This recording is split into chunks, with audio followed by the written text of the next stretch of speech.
জানিয়ে দিব এই মুহূর্তে পাওয়া আপডেট আন্তর্জাতিক সংবাদ। শুরুতেই শিরোনাম, হিজবুল্লাহর সঙ্গে যুদ্ধে ইসরায়েলের মারাত্মক ক্ষতি হতে পারে। এরপরে জানাবো সৌদিতে হামলার হুমকি, স্পর্শকাতর স্থানের ভিডিও প্রকাশ। জানিয়ে দিব গাজা যুদ্ধে নামবেন বিয়ের প্রস্তাব পাওয়া সেই ইসরায়েলি নারীবন্দী। এবং সবশেষে জানিয়ে দিব যারা ইসরায়েলকে বাদ দিয়ে শুধু রাশিয়ার নিন্দা করছে তাদের ভণ্ড আখ্যায়িত হামজা ইউসুফের। শুনছিলেন সংবাদ শিরোনাম, এবারে বিস্তারিত। হিজবুল্লাহর সঙ্গে যুদ্ধে ইসরায়েলের মারাত্মক ক্ষতি হতে পারে। লেবাননের সশস্ত্র গোষ্ঠী হিজবুল্লাহর সঙ্গে পূর্ণাঙ্গ যুদ্ধে জড়িয়ে পড়লে মারাত্মক ক্ষতির মুখে পড়তে পারে ইসরায়েল, এমনটাই জানিয়েছে ইসরায়েলি নিরাপত্তা বিষয়ক think tank Israeli institute for national security studies. মূলত হিজবুল্লাহর বৈচিত্র্যপূর্ণ ও বিপুল অস্ত্রের মজুতের কারণেই ব্যাপক ক্ষতির মুখে পড়বে ইসরায়েল। লেবাননের সম্প্রচার মাধ্যম আল মায়াদিনের প্রতিবেদনে বলা হয়েছে, ইসরায়েলি এই থিঙ্ক ট্যাঙ্কটি ইসরায়েলের উত্তরাঞ্চলে হিজবুল্লাহর সঙ্গে চলমান সংঘাত যদি পূর্ণাঙ্গ যুদ্ধে রূপ নেয় তাহলে এর ফলাফল কি হতে পারে সে বিষয়টি নিয়ে বিস্তারিত গবেষণা করেছে। বিশেষ করে ইসরায়েলি কর্মকর্তারা ক্রমাগত হিজবুল্লাহর সঙ্গে পূর্ণাঙ্গ যুদ্ধের হুমকি দেওয়ার কারণে বিষয়টি খুবই গুরুত্বপূর্ণ হয়ে উঠেছে।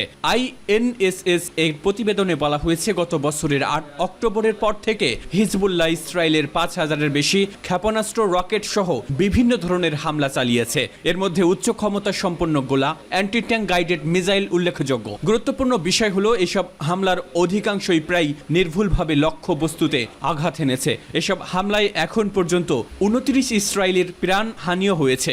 ইসরায়েলি থিঙ্ক ট্যাঙ্কের প্রতিবেদন অনুসারে ২০০৬ সালের ইসরায়েল লেবানন যুদ্ধের পর থেকেই ইসরায়েলের প্রধান হুমকি হয়ে উঠেছে হিজবুল্লাহ। সেই যুদ্ধের পর থেকেই নিজেদের অস্ত্রাগার বাড়িয়ে তোলার দিকে মনোযোগ দেয় গোষ্ঠীটি। প্রতিবেদন অনুসারে হিজবুল্লাহর কাছে অন্তত ১,৫০,০০০ ক্ষেপণাস্ত্র ও অন্যান্য মারণাস্ত্র আছে। এসব মারণাস্ত্রের মধ্যে মাঝারি পাল্লার নির্ভুল লক্ষ্যমাত্রার বিভিন্ন গাইডেড ক্ষেপণাস্ত্র, বিভিন্ন ক্রুজ ক্ষেপণাস্ত্র, ব্যালিস্টিক ক্ষেপণাস্ত্র, অ্যান্টিশিপ ক্ষেপণাস্ত্র এবং হাজারো মনুষ্যবিহীন আকাশযান তথা ড্রোন ও অ্যান্টি ট্যাঙ্ক গাইডেড মিসাইল আছে। সাইবার ক্ষমতাও অনেক বাড়িয়েছে হিজবুল্লাহ। আইএনএসএস বলেছে, গোষ্ঠীটির সামরিক সক্ষমতার সঙ্গে সাইবার সক্ষমতা যুক্ত হলে তা ইসরায়েলের গুরুত্বপূর্ণ জাতীয় সামরিক ও বেসামরিক অবকাঠামোর ব্যাপক ক্ষতি করতে পারবে। প্রতিবেদনে বলা হয়েছে, এই অবস্থায় ইসরায়েল যদি লেবাননের সঙ্গে যুদ্ধে যায় তবে তা কয়েক মাস ধরে চলতে পারে এবং এতে ইসরায়েলের মারাত্মক ক্ষতি হতে পারে। সৌদিতে হামলার হুমকি, স্পর্শকাতর স্থানের ভিডিও প্রকাশ। সৌদি আরবে হামলার হুমকি দিয়েছে ইয়েমেনের বিদ্রোহী গোষ্ঠী হুতিরা। এমনকি গোষ্ঠীটি সৌদি আরবের কয়েকটি গুরুত্বপূর্ণ স্থাপনার ভিডিও প্রকাশ করেছে। মিডল ইস্ট মনিটরের এক প্রতিবেদনে এ তথ্য জানানো হয়েছে। গাজায় ইসরায়েলের হামলার পর থেকে ফিলিস্তিনকে সমর্থন দিয়ে আসছে ইয়েমেনের বিদ্রোহী গোষ্ঠী হুতিরা। এরপর তারা লোহিত সাগরের একের পর এক জাহাজে হামলা শুরু করে। তবে ইয়েমেনের এই বিদ্রোহী গোষ্ঠীকে থামাতে পশ্চিমারা দেশটিতে কয়েক মাস ধরে হামলা চালিয়ে আসছে, কিন্তু এরপরও তাদের থামানো যায়নি। এবার তাদের থামাতে সৌদি আরবেরা ধর্ণা দিয়েছে বলে দাবি করেছে হুতিরা। তারা জানিয়েছে, পশ্চিমাদের কথা মতো তাদের সঙ্গে সৌদি আরব যোগ দিলে দেশটির গুরুত্বপূর্ণ স্থাপনায় হামলা চালাবে তারা। এমনকি হুমকির পর বেশ কয়েকটি স্পর্শকাতর স্থানের ড্রোন ফুটেজও প্রকাশ করেছে তারা। মিডল ইস্ট মনিটর জানিয়েছে, গত সোমবার হুতিরা একটি ভিডিও প্রকাশ করেছে। ভিডিওর শিরোনামে বলা হয়েছে, জাস্ট ট্রাইট। ভিডিও ফুটেজে তারা রিয়াদের কিং খালিদ বিমানবন্দর, জেদ্দার কিং আব্দুল আজিজ বিমানবন্দর, দাম্মামের কিং ফাহাদ আন্তর্জাতিক বিমানবন্দর ছাড়াও রাশ, তনুরা, জিজান ও জেদ্দা বিমানবন্দরকে দেখানো হয়েছে। প্রতিবেদনে বলা হয়েছে, হুতিদের প্রকাশিত এই ভিডিওর ব্যাকগ্রাউন্ডে গোষ্ঠীটির নেতা আব্দুল মালিক আল হুতি বক্তব্য দেন। তিনি বলেন, মার্কিনিরা আমাদের বার্তা দিয়েছে যে তারা সৌদি সরকারকে আগ্রাসী পদক্ষেপের দিকে ঠেলে দেবে। এজন্য মার্কিনিরা সৌদি আরব সফর করেছেন। সৌদির উদ্দেশ্যে তিনি বলেন, মার্কিনিরা তোমাদের ফাঁসানোর চেষ্টা করছে, তুমি এটা চাইলে চেষ্টা করে দেখো। আর নিজের ভালো এবং দেশ ও অর্থনীতির স্থিতিশীলতা যদি চাও তাহলে আমাদের দেশের বিরুদ্ধে তোমাদের ষড়যন্ত্র বন্ধ করো। তিনি আরো বলেন, মার্কিনিরা তোমাদের ফাঁদে ফেলতে পারলে সেটা তোমাদের ভয়ঙ্কর বোকামি এবং বড় ব্যর্থতা। এক্ষেত্রে যে কোনো আক্রমণাত্মক পদক্ষেপের মোকাবেলা করা আমাদের অধিকার। উল্লেখ্য, গত ৭ অক্টোবর থেকে গাজায় হামলা শুরু করে ইসরায়েল। দেশটির হামলার পর থেকে ফিলিস্তিনের স্বাধীনতাকামীদের সংগঠন হামাসের প্রতি সমর্থন জানিয়ে আসছে হুতিরা। এর অংশ হিসেবে গত নভেম্বর থেকে লোহিত সাগর বা বাবেল মানদেব এবং এডেন উপসাগরে ইসরায়েল ও পশ্চিমা জাহাজে হামলা চালিয়ে আসছে হুতিরা। হুতিদের দাবি, গাজায় হামলা বন্ধ ও উপত্যকায় ত্রাণের সরবরাহ নিশ্চিত না হওয়া পর্যন্ত তারা এ হামলা চালিয়ে যাবে। অন্যদিকে হুতিদের হামলার কারণে পণ্যবাহী জাহাজগুলোকে হর্ন বা আফ্রিকা হয়ে ৩৫০০ কিলোমিটার পথ অতিরিক্ত পথ পাড়ি দিয়ে গন্তব্যে যেতে হচ্ছে। ফলে একদিকে যেমন পরিবহন ব্যয় বেড়েছে, অন্যদিকে সময়ও লাগছে অনেক বেশি। অন্যদিকে হুতিদের থামাতে লোহিত সাগরে একটি জোট গঠন করেছে যুক্তরাষ্ট্র সহ ইসরায়েলি মিত্র দেশগুলো। এ জোট দেশটির বিভিন্ন স্থাপনায় হামলাও চালিয়েছে। তবে এত সবের পরও গোষ্ঠীটিকে দমাতে পারেনি তারা।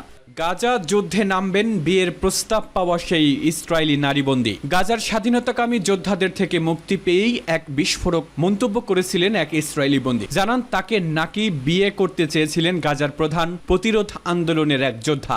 এমনকি তাকে একটি আংটিও দিয়েছিলেন ওই যোদ্ধা। যদিও শান্তভাবে সে প্রস্তাব ফিরিয়ে দেন একই সঙ্গে বন্দী থাকা তার মা। তারপরই গেল বছরের নভেম্বরে মা ও মেয়েকে মুক্তি দেয় স্বাধীনতাকামীরা। মুক্তি পেয়েই এবার ইসরায়েলি সেনাবাহিনীতে নিজের নাম লিখিয়েছেন সেই নারীবন্দী। বহুল আলোচিত সেই বন্দীর নাম নোগা ওয়াইজ। চলমান ইসরায়েলি আগ্রাসনের অংশ হিসেবে নিজেকে প্রস্তুত করেছেন গাজার যোদ্ধাদের বিরুদ্ধে লড়াইয়ের জন্য, এমন তথ্য জানিয়েছে ইসরায়েলের প্রতিরক্ষা বাহিনী। আইডিএফ এর দেওয়া এক ফেসবুক পোস্টে তারা জানায়, মঙ্গলবার তেল আবিব থেকে সামরিক প্রশিক্ষণ স্নাতক সম্পন্ন করেন তিনি। দখলদার সেনাবাহিনীতে যোগ দেওয়ার পর নোগা জানান, দীর্ঘ অস্থিতিশীল পরিস্থিতির পর তিনি মনে করেন সেনাবাহিনীতে যোগ দেওয়াটা তার জন্য সঠিক সিদ্ধান্ত হবে। এজন্য তিনি ইসরায়েলি সেনাবাহিনীর মাশাকির তাস বিভাগে যোগ দেওয়ার জন্য মনস্থির করেন। এ পদে চাকরি করাটা তার স্বপ্ন ছিল বলেও জানান নোগা। তিনি মনে করেন ইসরায়েলি সেনাবাহিনীতে যোগ দেওয়ার মাধ্যমে তিনি দেশের জন্য আরো বেশি অবদান রাখতে পারবেন এবং অন্যদের সাহায্য করতে পারবেন। গেল বছরের ৭ অক্টোবর তাকে বন্দী করে হামাস যোদ্ধারা। দীর্ঘ ৫০ দিন জিম্মি থাকার পর গেল বছরের ২৫ নভেম্বর বন্দী বিনিময় চুক্তির আওতায় মুক্তি পান ১৮ বছর বয়সী নোগা ও তার মা ৫৩ বছর বয়সী শিরি ওয়াইজ। তারপরই গণমাধ্যমে দেওয়া সাক্ষাৎকারে নোগা জানান, বন্দী থাকার ১৪ দিনের মাথায় এক যোদ্ধা তাকে বিয়ে করার প্রস্তাব দেন। উদাহরণস্বরূপ তাকে একটি আংটিও দেন ওই যোদ্ধা। সে সময় ওই যোদ্ধা নোগাকে উদ্দেশ্য করে জানান, সবাই মুক্তি পাবে শুধু নোগা ছাড়া। সে তাকে বিয়ে করবে এবং গাজায় তার বাচ্চা লালন পালন করবে।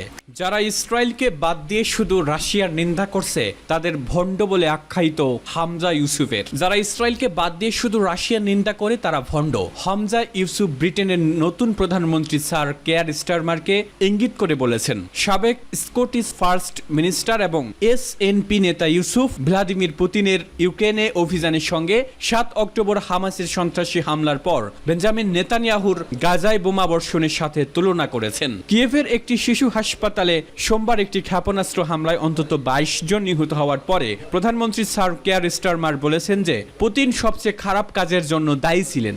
রাশিয়া ওই হামলা করেছে বলে ইউক্রেন দাবি করলেও পরে রাশিয়া প্রমাণসহ জানিয়েছে যে ইউক্রেনের একটি আকাশ প্রতিরক্ষা ব্যবস্থা থেকে নিক্ষেপ করা একটি ক্ষেপণাস্ত্র লক্ষ্যভ্রষ্ট হয়ে ওই স্কুলে আঘাত হানে। নিজের এক্স পেজে শেয়ার করা এক বার্তায় ইউসুফ বলেছেন, যদি একদিকে আপনি রাশিয়াকে তাদের হীনতার জন্য নিন্দা করেন কারণ তারা হাসপাতালে বোমা মেরেছে এবং শিশুদের হত্যা করেছে, কিন্তু অন্যদিকে দায় মুক্তি দেওয়া সহ ইসরায়েলের কাছে অস্ত্র বিক্রি করে যান যারা ১৪,০০০-এরও বেশি শিশুকে হত্যা করেছে এবং গাজার হাসপাতালগুলো ধ্বংস করেছে, তাহলে আপনি একজন মুনাফিক। লেবার পার্টি জয়লাভ করলেও সাধারণ নির্বাচনে মুসলিম এবং বামপন্থী ভোটারদের মধ্যে সমর্থন হারিয়েছে যখন তারা প্রাথমিকভাবে গাজায় অবিলম্বে যুদ্ধবিরতির আহ্বান জানাতে অস্বীকার করেছিল। বিপরীতে এসএনপি গত বছরের নভেম্বরে লড়াইয়ের সমাপ্তির দাবি করেছিল এবং একটি সংসদীয় প্রস্তাব করেছিল যা স্যার কেয়ারকে নেতৃত্ব থেকে পদত্যাগের আহ্বান জানায়। সূত্র দ্য টেলিগ্রাফ।